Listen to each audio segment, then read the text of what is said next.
Pratap sir, नेपालबाट चाहिँ धेरैजसो विद्यार्थीहरू चाहिँ आइटी पढ्न अस्ट्रेलिया गइरहेका हुन्छन् र कतिपय विद्यार्थीहरू थाहा भएर पनि गइरहेका हुन्छन्, कतिपय जानको लागि मात्र पनि गइरहेका हुन्छन्। तर ओभरअल अस्ट्रेलियामा आइटीको जब मार्केटदेखि लिएर उहाँको युनिभर्सिटीले पढाउने कोर्सहरू के कसो छ एक्चुअली हाम्रो स्टुडेन्ट्सहरूलाई भनिदिनु। थ्याङ्क यू विश्व सर। अब आइटीको स्कोपको कुरा गर्दै गर्दा अस्ट्रेलियामा संसारभरि नै आइटीको स्कोप राम्रो छ भन्ने कुरामा डाउटै रहेन। तर अकुपेसन्स वाइज चाहिँ डिफ्रेन्ट हुनसक्छ हो। कतिपय अकुपेसन्सहरू अस्ट्रेलियामा अब अलिकति लेस कम्पिटिटिभ डिमान्डेड पनि हुनसक्छ।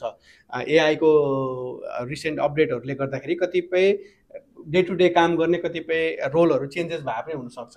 तर अस्ट्रेलियामा नर्मली मैले पढ्ने विद्यार्थीलाई के रिकमेन्ड गर्छु भन्दा तपाईँले अस्ट्रेलियामा इन्टिग्रेटेड सर्भिसेस रिलेटेड आइटी चाहिँ पढ्नुहोस्। भन्न खोजेको तपाईँले भ्यालु एड गर्ने, जस्तो डेभअप्स इन्जिनियर भन्ने छ एउटा अकुपेसन इक्जाम्पल, जहाँ चाहिँ तपाईँले यस्तो कोर्सहरू पढ्नुभयो भने एसिएसले पनि, अस्ट्रेलियन कम्प्युटर सोसाइटीले पनि रिसेन्टली 10वटा नयाँ अकुपेसन्सहरू एड गरिदिएको छ जुन चाहिँ अस्ट्रेलियामा डिमान्डमा छ भन्ने बुझिन्छ।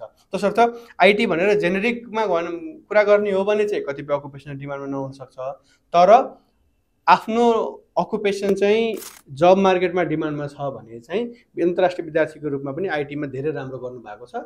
It's a possible. तर लाइक अल अकुपेसन्स होइन, सबैलाई सबै प्रोफेसन नहुनसक्छ।